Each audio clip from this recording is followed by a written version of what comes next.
12 রবিউল আউয়াল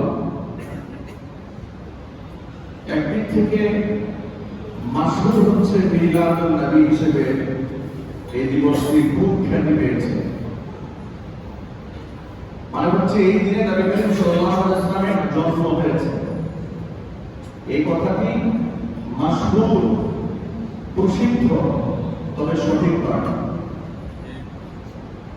প্রসিদ্ধ এক জিনিস, সঠিক আরেক জিনিস। কিন্তু এই দিবসে 12 রবিউল আউয়ালে নবী করিম সাল্লাল্লাহু আলাইহি ওয়াসাল্লামের ওফাত হয়েছে। এটা একেবারে নির্ভরযোগ্য, মুআররিখিন, ঐতিহাসিক সকলেই এবারে একমত। 12 রবিউল আউয়াল রোজ সোমবার নবী করিম সাল্লাল্লাহু আলাইহি ওয়াসাল্লাম দুনিয়া থেকে বিদায় গ্রহণ করেছেন। যদি মিলাদুন নবী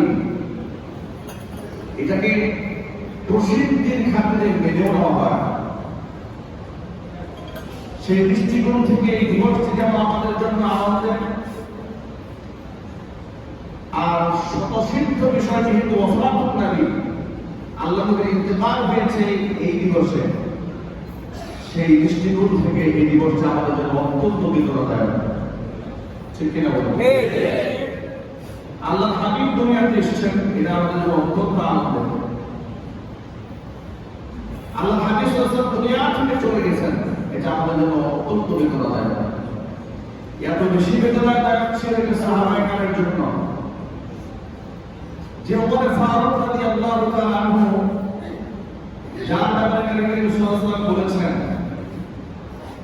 লাউ কানা মিন বাদি নাবিয়্যুন লাকানা ওমর নবী, আমার পর যদি কেউ নবী হতো নিশ্চয়ই হযরত ওমর নবী হয়ে যেত। সুবহানাল্লাহ। কিন্তু মহব্বত রাসূলকে করতেন। কানে যখন আওয়াজ শুনেছেন যে আল্লাহ নবী সাল্লাল্লাহু আলাইহি ওয়াসাল্লাম ইন্তেকাল করেছেন, নিজেকে সামাল দিতে না পেরে ঘোড়ার তলোয়ার হাতে নিয়ে রাস্তায় দাঁড়িয়ে বলেছেন, যে মুখ থেকে কথা উচ্চারণ করবে মুহাম্মদ সাল্লাল্লাহু আলাইহি ওয়াসাল্লাম ইন্তেকাল করেছেন, তার কল্লা হয়ে গেল। তিনি নিজেকে সামাল দিতে পারেন না। যায়েদ রাদিয়াল্লাহু তাআলা আনহু রাসূলের একজন সাহাবী, তিনি খেজুর গাছের উপর থেকে খেজুর পাড়তেছিলেন। লম্বা বিরতির পরে বাড়িতে গেছেন তিনি, বাড়িতে মানুষ না খাওয়া ছিল। তিনি খেজুর গাছ থেকে খেজুর পাড়ছেন, এমন সময় তার কানে আওয়াজ দেওয়া হলো, তুমি খেজুর পাড়ছেন দেখতে আল্লাহ হাবিব সাল্লাল্লাহু আলাইহি ওয়াসাল্লাম ইন্তেকাল করেছেন। এই সংবাদটা শোনা মাত্র খেজুর গাছ ভেবে নামবেন, এতটুকু উত্তর তার সহ্য হয় না। লাফ দিয়ে সেখান থেকে ঝাঁপ দিয়ে শুনতে ভেসে জমিনে পড়ে গেছেন, চিত হয়ে আল্লাহর কাছে দোয়া করেছেন, যে আল্লাহ, যে চোখ দিয়ে এই পৃথিবীতে আমি আমার রাসূলকে আর দেখতে পাবো না, তুমি সেই চোখ দিয়ে অন্ধ বানায় দাও। যে চোখ দিয়ে আমি আমার রাসূলকে দেখবো না, সেই চোখ দিয়ে আমি পৃথিবী দেখতে চাই না। মহব্বত, ভালোবাসা কোন পর্যায়ে পৌঁছে গেছে! এই ছিল সাহাবায়ে কেরামের সেই দিনের অবস্থা। বেলাল রাদিয়াল্লাহু তাআলা আনহু পাগল ভরা হয়ে গেলেন, দিশাহারা হয়ে গেলেন। এলাকা ছেড়ে তিনি অন্যত্র চলে গেলেন।